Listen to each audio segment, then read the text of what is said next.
Hi again. I just want to talk you through a couple of activities using the pipe cleaners in your piano pack. So I'm just going to take these out.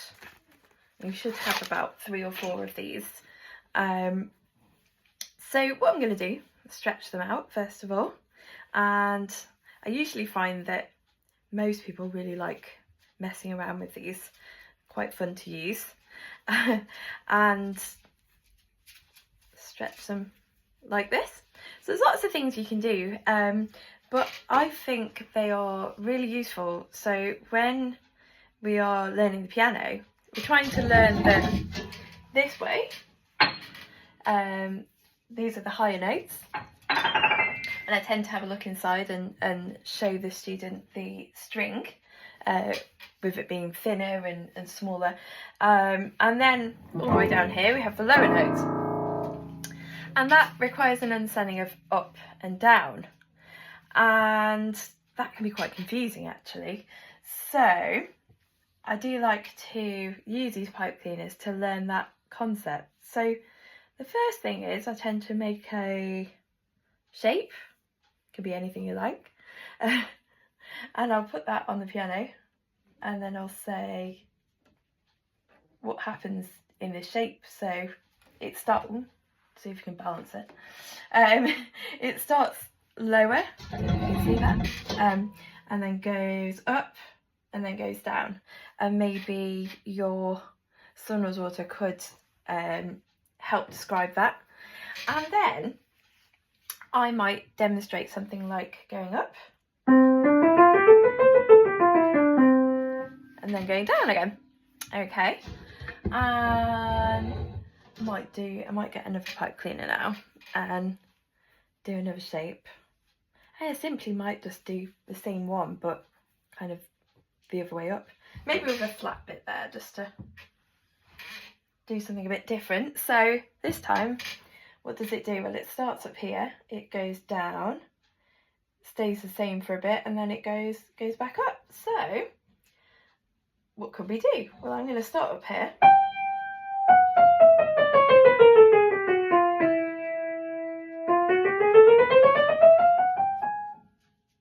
There we go.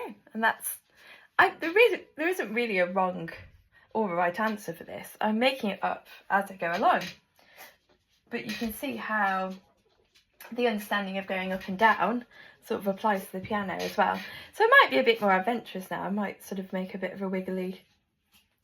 Some students, maybe younger students who are learning letters, capital letters anyway, they might find this quite fun to make letters.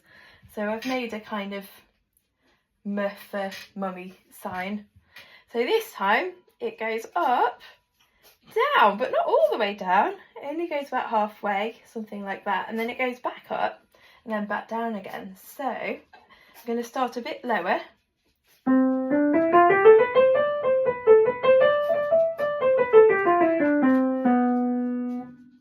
And I kind of went a bit lower then because it's not quite even. And it's quite nice because you're starting to use different fingers, hopefully. Although it's not the end of the world if you're just using a couple of fingers to do it. And then what else shall I do? Shall I do a different one? Some people, they just adore making spirals, which is quite hard to play on a piano, but that's okay. I think we have to be adventurous. So this for me is a form of composing as well. So I've made my little spiral. Hopefully you can see that. So what happens this time? It sort of starts up and then it goes down. How do we make it go round and round on a piano?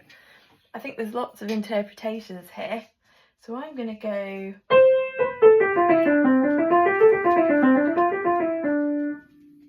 There you go. And that's my little composition. So what you could do now is have a go at making your own 4 shapes. And then, each have a go at playing it, and just be aware there isn't a right or wrong answer. It's completely fine if you interpret it differently. That's okay. And then we can do things like have a guessing game. So what I might do now, I'll get you to guess which one I'm playing. Let's see.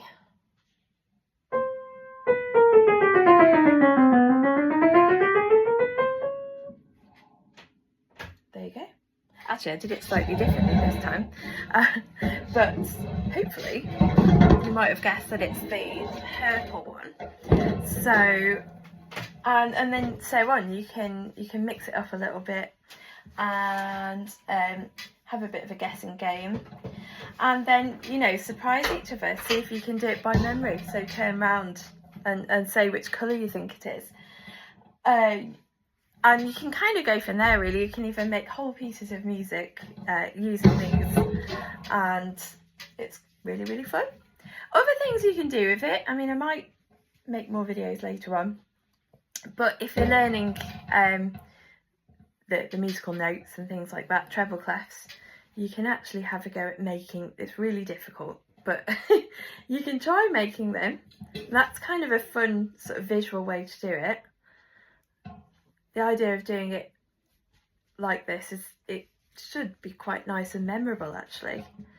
So I've tried to make a treble clef there.